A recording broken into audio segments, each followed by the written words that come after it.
Before we begin, I have a shout out that requires a very specific setup, so if you will indulge me for just a second. A 3-foot tall psychic mammoth has escaped police this evening. Keep your eye out for a small medium at large convoy. Thank you for pitching in on Kofi in this most ridiculous name. This is one of my favorite Who's Line jokes. Thank you very much. Thank you very much. Very appreciated. Let us move on because today is the big one. This is the final video of the year, and it is the top 10 Transformers of 2025. And I will be completely honest with you, I think this is the hardest I have ever struggled to put a list together. We have a lot of factors working against us this year. One, it's much more difficult to get import stuff, so it's harder to put that kind of thing on the list. We also have things like all the combiners, who very few of them, I think, stand up on their own as individual toys.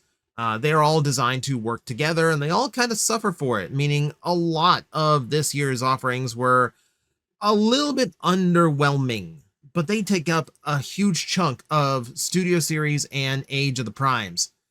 And on top of that, we're going to add in my usual rules of no repaints and no retools, meaning we need brand new toys for 2025 only for this list. And we're going to couple that with the fact that Hasbro decided to release fewer toys this year in their new 3 waves of year strategy, meaning there's a lot less to pick from. And I can go a little bit less by my usual bang for your buck, which I'm still loosely following here. And we're going to go with just gut instinct. This is a very opinionated list. This is very much leaning toward my personal preferences. And as such, this may not be your top 10, but it is my top 10. And that's why you click on the video. Now, there are a few honorable mentions that I have not included for various reasons. Mainly, I couldn't get a hold of them in time. That would be Studio Series 86 Soundwave, who looks absolutely phenomenal, but I never interacted with it in any way this year, so I can't really grade it. As well as Amalgamus Prime, who from all standards I've heard is a really, really fun figure to mess with. Unfortunately, I could not secure one fast enough. Mine's going to be here like Friday. It just came this short. So unfortunately, they will not make it on this list, though I will admit they probably deserve to. December releases are always really weird for top 10s at the end of the year, unfortunately. There's also one that got bumped off of my list, and that would be Alchemist Prime, who I was really surprised by and really enjoy as a figure in general. I did not expect him to be nearly as good as he is, and up there with one of my favorite Primes that they have released so far. Okay, so honorable mentions out of the way, the rules out of the way, let us begin. Welcome everyone. These are my top 10 Transformer toys of 2025. We are going to start small, and we're going to start in a very obvious place for me. My number 10 is going toward the Age of the Primes, Cybertron Sideways. You're taking one of the best designs Transformers ever did, and you're just giving it modern conveniences, better articulation than the original one had, and all the trimmings that the original toy had, as much as we could budget in here. And on top of that, you are also going to throw in the fact that all of the original gimmicks are still functional. The wings as blades, the blades that come out of the shield. You have the faction switching. Even the cyber key is included. Granted, it's all manual now, but that's technically a positive, because now you're not beholden to the cyber key gimmick to make him marked as a Decepticon. And also, it just gives you more variety of display option, which I always appreciate.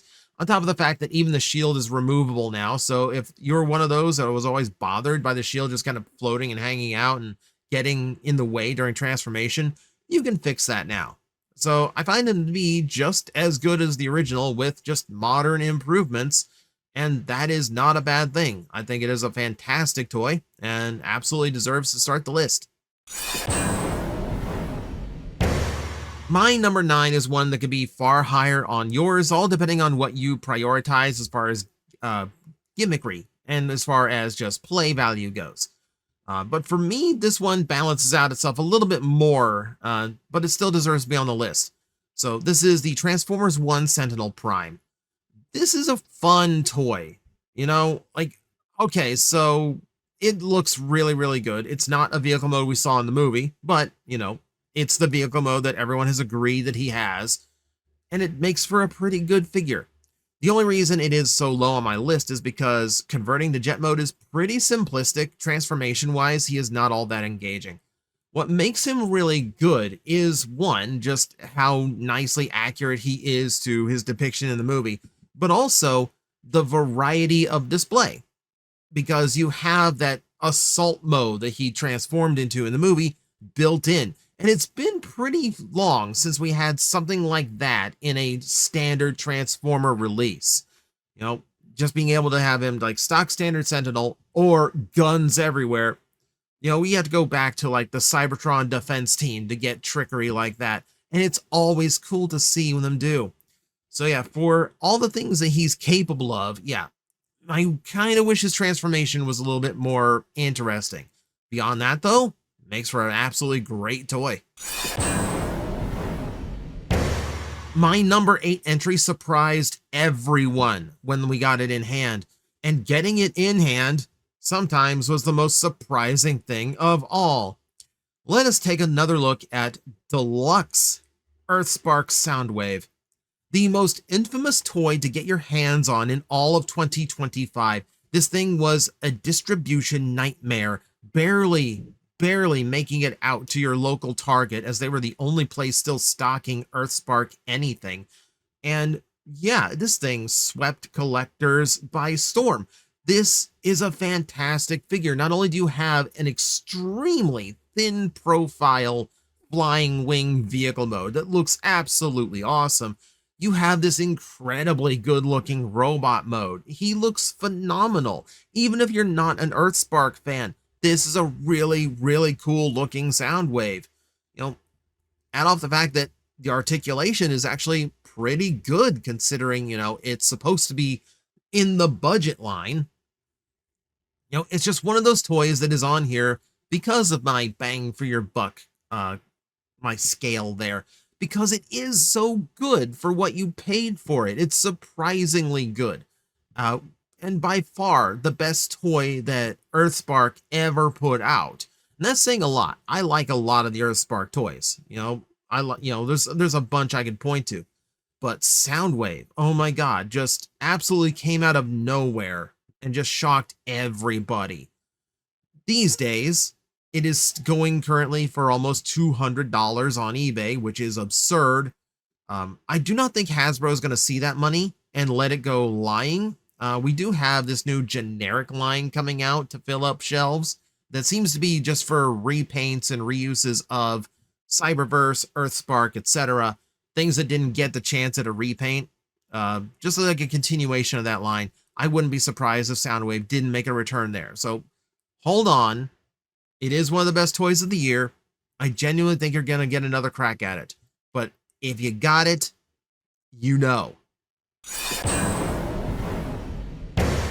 This one might come with a little bit of controversy because on a technical level, as far as variety goes, there is a lot to enjoy about this toy. But for me, it just didn't hit as much as its predecessor did. Let's talk about Commander Class Silverbolt. So, yes, the Commander Class combiners do a ton on their own, So you've got a jet mode, a super jet mode, you've got a normal robot mode, a super robot mode, and this battle emplacement mode. So you got a ton this thing does. But honestly, I find so much of it feeling tacked on. With Motormaster, you have this huge advantage, right? It's his trailer. So you just have to make his trailer turn into the skeleton. It's the easiest of any of these guys to do. Silverbolt, they had to get creative, and I'm not sure tacking on a big block behind his jet mode was the best solution. It doesn't look bad. It's a big flying platform vehicle, but it just doesn't resonate with me as much as it should. Now, the toy does look great. I mean, it's a fantastic cartoon accurate representation of Silverbolt. It is exactly what it says on the tin. His transformation himself is not all that engaging because that's kind of how Silverbolt is. He just kind of folds up underneath his wings. That's basically all he's ever done. If you take a look at things like his little base mode, this is not nearly as good as Motormaster. It sounds like I'm just ragging on the toy even though I put it on my top 10.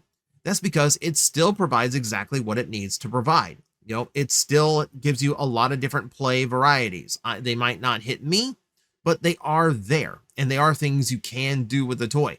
Articulation-wise and sculpt-wise, he is absolutely fantastic. Everything in there is nailed. And then you have the Superion mode. Now, this one is basically on par with Menasors, and you'll recall when we talked about the Motormaster toy on its own, I am glowing about the fact that it has this built-in super mode you can do without any of the other combiner bits. And I would be hypocritical not to say the same about Silverbolt. You know, it's basically the same trick, and it works. You know, he has his own little super mode just in case you want to play with him individually, not necessarily get all the aerial bots. So I got to give it a lot of credit for everything that it can do. Some of it I don't think is as good as Motormaster pulled it off, which is why he's lower down the list. But that said, still a good toy, still a lot of variety, still a lot you can do, you know, and, you know, I'll give it credit. Compared to how the next one's going to look, maybe the last one's going to show up on one of these lists. We'll see. Here's one that admittedly I don't currently own, but I've gotten enough exposure to it thanks to friends and people bringing this into the toy shop that I can give you an informed opinion. The Mandalorian toy is probably one of the better crossovers that we have gotten in Transformers. I mean, vehicle mode is spot on. Like, it's straight up, it looks so much better than any of the past Star Wars Transformers have looked. It's exceptionally clean compared to a lot of them. I like the blast effects in this one, and for a Star Wars vehicle, yeah, I accept blast effects a lot more than I usually do. Very, very cool to see. I love the display stand. I love that the display stand is completely functional, because once we get into the robot mode, it becomes a cape and shield, which seems to work for him. Yeah, and then the robot mode presents so well. Like, you get the Mandalorian in there, even though this is very much a Transformer based on the Mandalorian, and it just sings. Like, this is one of the best delivered collaborative figures we have ever gotten. Like, again, on the kibble front, there's barely any to speak of. It's an exceptionally clean toy all the way around in both modes, in a series and things that Transformers has done in the past that traditionally have not been done very well. It's an accomplishment. And it's good to see that as collaborative toys go, this one did very, very well. I didn't see it linger. I never saw it go on sale. It's sold out everywhere right now. Good. This one deserved it. And hopefully this might be the beginning of more Star Wars collabs, because if this one came out so good, I wouldn't mind them giving some of those old ones another try. Just saying. Someone out there has this as your #1 figure of the year, and that's completely justified. That is a 100% valid statement. This is going to be a matter of personal preference. And I hate to admit that, but that's just how my list is going to roll this year. My #5 is Onyx Prime. Now, this is a really, really cool looking figure. Don't get me wrong. Extremely different from anything we normally have. What, a 6-legged dragon with hooves? Okay. That's very, very different. I will grant you that. And then you get into the robot mode where he just looks fantastic. You can see all the animalistic elements, you know, being the prime of the beasts. The spear absolutely adds to that. The overall look is just absolutely awesome. I could see this guy being just like a wild protector or a surprise villain, one or the other, whatever you need him to be. It's a really, really cool looking figure and very dynamic. And then there is, again, the thing I love the most, which is play variety. And the play variety on him lets you actually do cool things like have a centaur mode, something we have not done in Transformers in a long, long time. And the last time I can remember us doing it was because the character normally was a pogo stick in robot mode, so he needed more legs to stand up. The only reason this one is that high on my list is that like transformation wise, I'm missing something in him. He's not as dynamic. Little things like using his robot hands as his front feet, like little shortcuts like that I think at a leader class price point you shouldn't be doing anymore. At that point, I need to see a little bit more transformation effort. Again, really cool toy for everything it can do, and I love the different visuals it's capable of. It's a very, very cool looking toy. Just not one that I go to pick up and mess with myself as often as other people do. Like, again, this is just a case of it didn't quite hit with me, but man, I will absolutely acknowledge it looks awesome. It plays awesome. You know, it's just not as impactful. That's all. Still, very worthy of being anyone's number one. For me, they're just toys that impress me more. And it's about time we got into those. This one comes with a huge asterisk. And this is another toy that is completely valid to be your number one if you so choose, because it absolutely deserves it. That said, I can only put Haslab Omega Prime so high on the list. This is not a cost thing. This is not a bang for your buck problem. In fact, I'm one of the few defenders of the price point of this toy. You're dealing with two commanders, one of which has a super mode built in, one of which has a deluxe built in as a separate figure. You're getting extra little figurines like your little headmaster version of Cerebros. You are getting the display stands. You're getting cool stuff. Like, you are getting cool stuff as bonuses in this set. And then it does pretty much everything that you would want or expect from a set of Omega Prime toys. You have the individual modes, you have all the articulation. Everything has been shored up and improved from the original toy. You have modern things like ankle tilts. You have a more stable version of Ultra Magnus. All around, this is a much, much better version. Like, I know a lot of people swear, like the people who want to hate on the toy are going to swear up and down that the original is better. And I'm telling you, no, it is not. It objectively is not. Unless you really like the firing missile gimmick in the ladder, this is absolutely a categorically better version of these two characters. But obviously, the reason they can't be terribly high on the list is because of the widespread QC issues. And even though I think Hasbro amended and fixed that in probably the most expensive way they possibly could, which does earn a little bit of goodwill from me, the fact that it was a universal problem. Nearly every copy of this toy suffers from it in one way or another. Even if you can't see the breaks on the outside, you can still probably open it up and find a bunch of stuff broken in there. This is a very tricky one to put on a list because it is a phenomenal toy. I see where the value and the price point comes from. It's just a matter of, man, it was such a bad time to screw up. Like, it was just such a bad time to screw it up. But I will still give it credit. I will still put it high on the list because it is still a phenomenal piece. And if you got a repaired one, does everything without having to worry about it now. So there you go. It's still really, really, really good. But it has a huge asterisk attached to it. I will admit, my top three don't necessarily follow my usual bang for your buck grading scale. However, they are the three that impressed me the most and the ones that I had the most fun with. So my top three starts with Age of the Primes Megatronus the Fallen. I've been waiting for a Dreamwave version of the Fallen for so long that wasn't that stupid titanium figure, and it was worth the wait. This thing is phenomenal. Dead solid piece. Really, really ominous looking tank mode that I think does enough to separate it from a typical Megatron tank mode. It just has a different vibe and personality to it, which is really cool. And then a really, really good transformation gets you to a very, very solid, very cool looking robot mode. I love how much he comes with the extra weaponry, the arm cannon. So he comes with the Requiem blaster. because he's a little bit blended with other versions of Megatronus Prime. So I will accept that because it makes him more awesome. This is a phenomenal toy. Absolutely impressive in every regard. You even get flame accessories.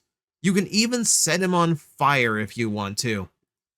Yeah, this one was an easy pick for me. It's so fun and it looks so good. You know, it just does everything I wanted a proper Fallen figure to do. Maybe a little bit overdue, but we finally got it and it's magic. It's absolutely amazing. Yeah, this one hits all notes for me. Aesthetically, transformation-wise, just being a dead solid figure. Like, in every aspect, deserving of the top 3. Great, great toy. So, admittedly, no Masterpiece toys on this list this year because, frankly, the only one I got this year was Rat Trap, and I think he serves a purpose, but doesn't quite make it. And then most of them were retreads, so they didn't even qualify for the list. There's not a whole lot I would have included in this list. That said, we have a Masterpiece Akin figure from Takara in a new line, which is Rodimus Machina. Let's talk about what happens when Rodimus from IDW finally gets a toy. This is insane. This is Takara doing third-party toy nonsense. This is them showing that they can do what any of the expensive third-party companies can do on an engineering level. There are crazy transformation elements to this toy in order to make it work. Like the thighs transform and fold out. Like you never see Transformers do things like that. And it looks amazing, you know, like it's using the Flame Toys interpretation of IDW Rodimus, which is fine. It's a very, very good take on that design. I love that design. And it just makes it work. Like it's nothing. Like it's such an impressive level of transformation in order to get him to an incredibly impressive bot. Got good accessory count, really, really good articulation. The overall look is incredibly good. Dense in the right spots. You know, you've got everything you could want, like, out of him visually. Just, I love this thing. This has me so excited for, like, the future of Rodimus Machina. I'm not completely sold on the Predaking.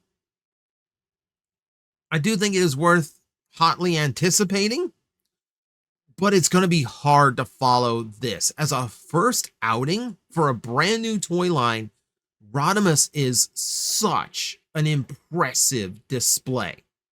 It's an absolutely incredible accomplishment from Takara, basically showing that, yeah, they can do whatever the other, you know, third-party companies can do, and rightfully so. This is phenomenal. And if this is just the start, oh my God, we're going to get some incredible toys down the line.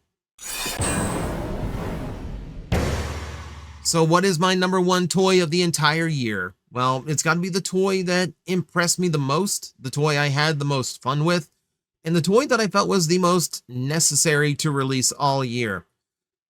This one is pretty obvious if you've been keeping up with it, and if you've been keeping track of what I've been naming, then it should be no surprise what is left. Number 1, Studio Series 86 Megatron. This is going to be a little bit controversial, because I know some people are going to say, like, anything in my top 5 could potentially be a number 1 in anyone else's list, and that's entirely valid. But for me, the most impressed I was this year of any figure was Megatron. You can say what you want about the tank mode. I don't think it's too bad. Like, maybe a little bit forced on the turret, but that's really it. Like, everything else on there, I'm completely fine with. I can excuse a little bit beyond that. What impressed me so much is just the level of engineering. We throw around the term mini masterpiece way too easily. Way too easily. But in the case of Megatron, it absolutely applies. There is masterpiece level engineering going on in a toy that was sold at a leader price point. And to that regard, I find it absolutely comparable with the Commander class Optimus Prime that impressed so many people before. It's just an incredible engineering job. You look at this photo, You can't see a tank. If you know where to look and what to look for, maybe you spot the edge of a tread or something. But the tank is gone. And all you're left with is a very screen-accurate Megatron who, frankly, is a cleaner robot mode than the Commander-class Optimus Prime. He manages to get an entire tank into a normal G1-looking body and not have a massive backpack as a result. That alone is absolutely incredible. Very fun, very, very special transformation. Like, it's one of those that really feels like toy magic. Like, the best engineers in the world figured this out. Put it with a great number of accessories, including his own gun mode, so the other figures can hold it. That's a really good nod. Really good thing to include. And just overall, just the overall presentation, the overall look and function of it all, yeah. There's no toy this year that impressed me more than 86 Megatron. That's just how it goes. And that, my friends, is going to be my list for the year. You are free to let me know in the comment section how much I blew it, how much your favorite got robbed, and which one really should have been the #1 toy of the year. I am completely open to all criticisms, but remember, it's just my opinion. You're free to have yours. I'm free to have mine. So let's keep it civil, shall we? And thank you, everyone, for watching me this year. Thank you very much. I will see you in 2026. Hello everyone, I am Astral Agent Magnetar, a Tokusatsu VTuber, and I am streaming 4 times a week over on Twitch, Monday, Tuesday, and Wednesday afternoons, and a special late night one on late Friday/early Saturday. So come watch, come hang out, and let's make an impact together.